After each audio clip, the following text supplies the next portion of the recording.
Allez, pile à l'heure pour le rendez-vous, l'information de ce mercredi 18 novembre 2020, le journal de 18h présenté par Arnaud Berry-Lolcerder. Bonsoir Arnaud. Bonsoir Royan, bonsoir à tous. Dans l'actualité de cette fin de journée, François Ringuet élu président de l'association des maires de Guyane.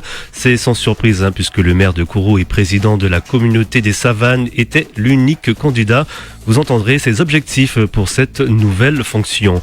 Troisième jour de procès pour Darwin Asprilla dans l'affaire Anne-Marie Le Boulanger, le jour des plaidoiries des avocats. On y revient. Et puis dans l'actualité du coronavirus, deux questions. En ce moment, peut-on prévoir un séjour hors de Guyane, notamment chez nos pays voisins? Élément de réponse dans ce journal. Et puis comment les écoles fonctionnent avec le Covid? C'est l'une des questions que nous avons posées ce matin à notre invité du 7h, Aïssatou Chambaud, la présidente de la FAPEG, Fédération des parents d'élèves. Et puis enfin, on s'intéressera à la glottophobie, la discrimination liée à l'accent qui pourrait être bientôt punie par la loi avec les différentes communautés. En Guyane, il n'est pas rare d'entendre des accents variés. Un reportage à suivre. Voici votre journal de 18h. Et un journal de 18h également sur le Facebook Live de Radio Pays Guyane. Et vous le disiez en titre, nous connaissons le nom du nouveau président de l'association des maires. Oui, sans aucun suspense. À l'issue d'un vote unanime, 22 voix sur 22 bulletins, François Ringuet a été élu ce matin président de l'association des maires de Guyane. À ses côtés, les 21 autres maires de Guyane, le président de la CTG, Rodolphe Alexandre, ainsi que les deux députés guyanais. Le maire de Kourou succède donc à David Richer. Mais avec quel projet pour les communes de Guyane? Réponse du nouveau président de l'association des maires. Depuis quasiment le début de l'année, donc j'ai commencé un petit peu à tourner, à discuter, à présenter mon projet à l'ensemble des maires et des candidats en fait. À l'époque, certains étaient candidats et puis après par la suite donc certains maires. On voit bien que les 22 maires ont adhéré au projet. Le projet sera basé dans un premier temps, c'est la suite sur le SMEDI, donc le syndicat mixte d'électrification, qui permettra donc aux communes aussi donc d'être un peu plus fort par rapport à cette compétence qui a été transférée. Et puis aussi la question de l'éducation, c'est comment accompagner aussi donc les collectivités locales à travers donc certaines dotations, que ce soit la CTG sur les collèges et les lycées, même si c'est pas notre compétence forcément, mais aussi donc à travers aussi donc les fonds d'État. Et puis après donc par la suite aussi c'est l'accompagnement aussi donc des maires. Quand on est élu, on est maire, on a des responsabilités. Malheureusement très souvent on se retrouve seul, même si on a une administration derrière, mais à un moment donné le maire a besoin d'être épaulé et être formé.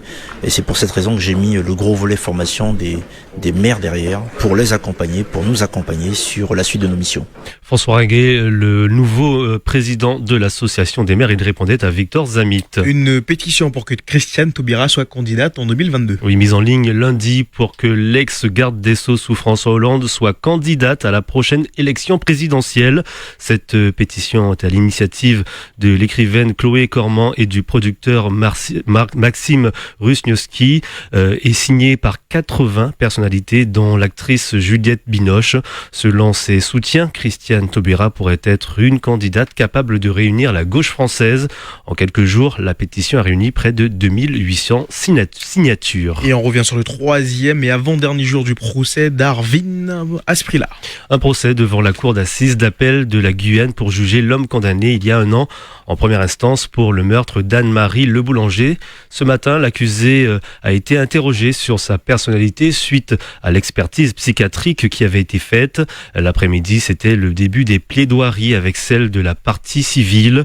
Une plaidoirie sévère à deux doigts d'être un réquisitoire, a regretté Virginie Fettler, l'avocate de la défense. Sans trop trahir non plus au niveau des plaidoiries, bien évidemment, on va essayer d'évoquer par rapport aux zones d'ombre de l'enquête, puisque M. Asprilla a toujours dit depuis le début qu'il n'était pas seul. Donc les zones d'ombre, contrairement à ce que soutiennent l'avocat général et aussi la partie civile, il y a quand même des éléments qui peuvent porter à interrogation. C'est un secret pour personne, on ne va pas plaider l'acquittement. Monsieur Asprilla était bien présent, voilà.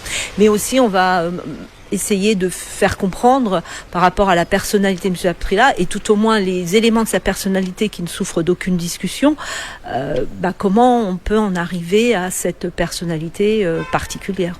Alors de son côté, Boris Chanksit, l'avocat de la partie civile, s'est défendu d'avoir pris la parole dans une dynamique d'intérêt général. C'est la parole d'un enfant qui, jusqu'à aujourd'hui, n'avait pas pu verbaliser les sentiments qui étaient les siens, confronté à l'horreur, confronté à la douleur d'avoir perdu sa mère. Et c'était la première fois qu'il témoignait à l'attention de l'autorité judiciaire. Il l'a fait au terme d'une lettre poignante d'une page et demie. Et il exprime à la fois son chagrin, sa colère, et surtout, et c'est ce qui m'a marqué, et c'est aussi pour ça que ma tonalité était un peu connotée par ce qui s'apparente peut-être à un réquisitoire, c'est que cet enfant exprimait comme souhait final, en tout cas, que M. Asprilla soit lourdement condamné pour qu'il soit mis à l'écart un temps suffisant de la société afin de préserver ses intérêts. Il a été dans la posture de l'arrogance, de la surpuissance, et donc je pense qu'il faut à un moment donné, quand on adopte ce choix de défense, en assumer toutes les conséquences. Et la conséquence finale, c'est une peine sévère et donc juste. Des réactions recueillies par Victor Zamit. Les réquisitions de l'avocat général auront lieu demain en début d'audience, puis viendront les plaidoiries de la défense. Le verdict est attendu dans l'après-midi. Un accident fait 6 blessés à Saint-Laurent-du-Maroni. Une voiture fait une sortie de route au niveau du carrefour Margaux sur la RN1. Le véhicule qui a fait plusieurs tonneaux transportait 6 personnes, dont plusieurs mineurs, selon nos confrères de France Guyane.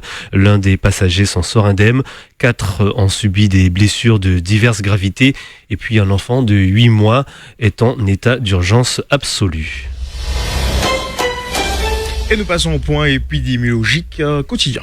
Oui, 30 cas déclarés positifs au Covid-19 ce mercredi 18 novembre sur 186 tests réalisés. Dans le détail, 22 cas sur l'île de Cayenne, 3 à Macoria, 2 à Kourou, 1 cas à Roura, à Maripasoula et 1 cas en cours d'investigation. Au total, on compte 10 930 cas positifs depuis le début de l'épidémie. Et puis, du côté des hospitalisations, 13 patients sont hospitalisés et puis aucun patient n'est actuellement en réanimation.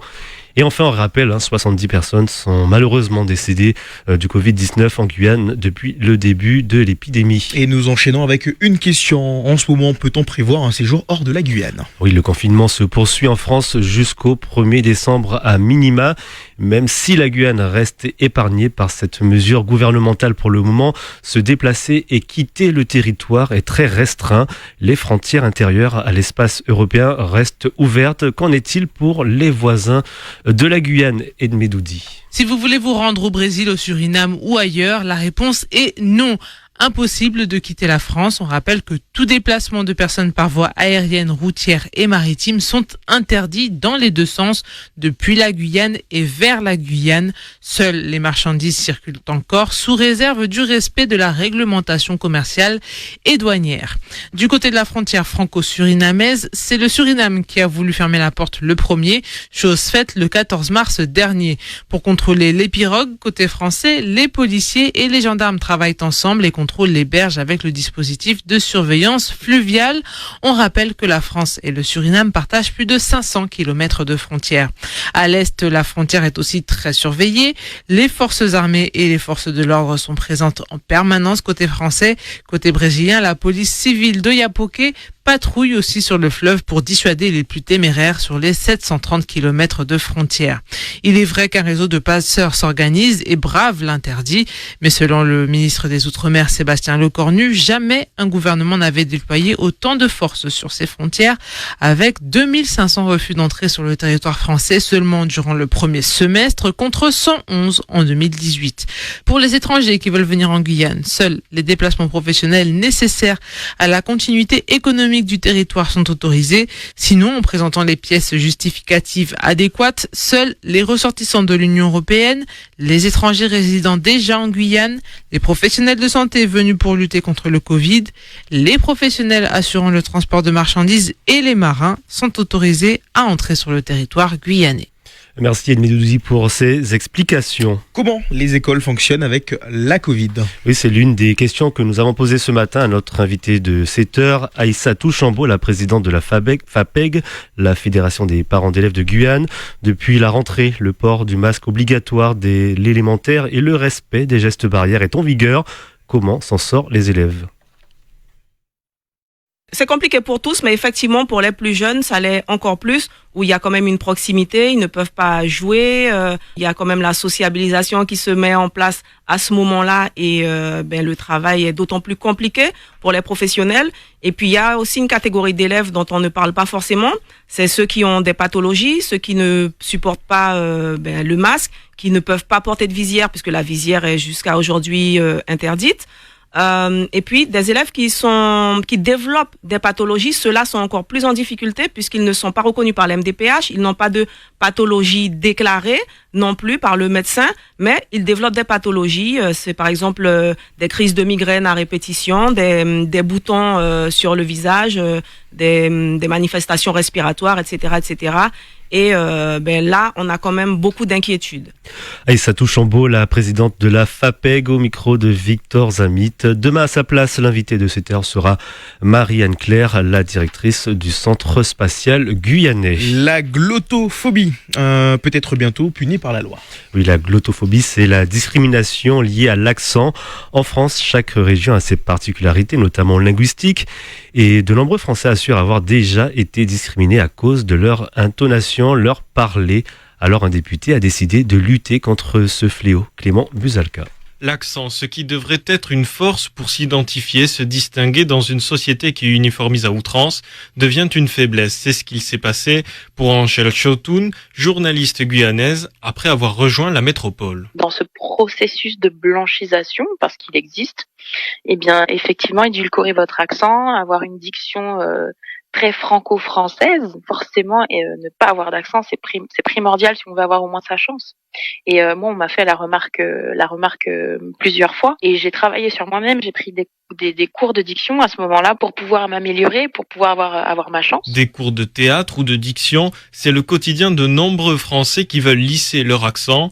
Un processus dénoncé par le sociolinguiste Médéric Gasquet-Cyrus, enseignant à l'université d'Aix-Marseille. Il faut faire attention à ce genre de remarques qui peuvent être blessantes, qui peuvent entraîner des comportements de correction. Là, on est déjà dans une forme de discrimination. Parce que si la personne fait un travail pour changer sa façon de parler, au lieu de se concentrer sur sa tâche, son travail, elle se concentre sur la forme. Selon le député de l'Hérault qui a présenté un projet de loi pour lutter contre la glottophobie, 16% des Français ont été discriminés par rapport à leur accent. Assez pour que Stéphane Bailly, le directeur de Pôle emploi en Guyane, soit attentif à ce problème. En Guyane, on est habitué aussi à ce que tout le monde parle le français avec un accent. Dans tous les cas, nous, on se bat contre toutes sortes de discriminations pour que toutes les candidatures, en fait, aient une égalité de chance. Et on travaille beaucoup, y compris avec les chefs d'entreprise, vraiment à mettre l'accent sur les compétences plus que sur des critères qui peuvent être minoritaires. Selon les personnes interrogées, la discrimination à l'accent guyanais reste minime par rapport aux accents martiniquais et guadeloupéens, ou même les accents ch'tis et marseillais. Une question qu'on pourra poser, est-ce qu'en Guyane, est-ce que le Guyanais a un accent? Oui. Très bonne question. Oui, la question c'est oui, forcément. Forcément, c'est pas une intonation. Non, c'est un accent. C'est vrai que ça a été un débat pendant un très long moment sur les réseaux sociaux. Écoute, vous-même, vous avez été victime de glottophobie? Jusqu'à présent, non. Non, bon. Ça a été. Très bien. Merci beaucoup Arnaud Béhari. Lol Serder, un reportage aussi par Clément Buzalka, on tient à le préciser. Salut, le prochain point de l'information, ça sera demain dans les matinales des 5h avec Florian Royer. Quant à vous, on vous retrouve demain à 18h. Demain à 18h, très belle soirée sur Radio Pays.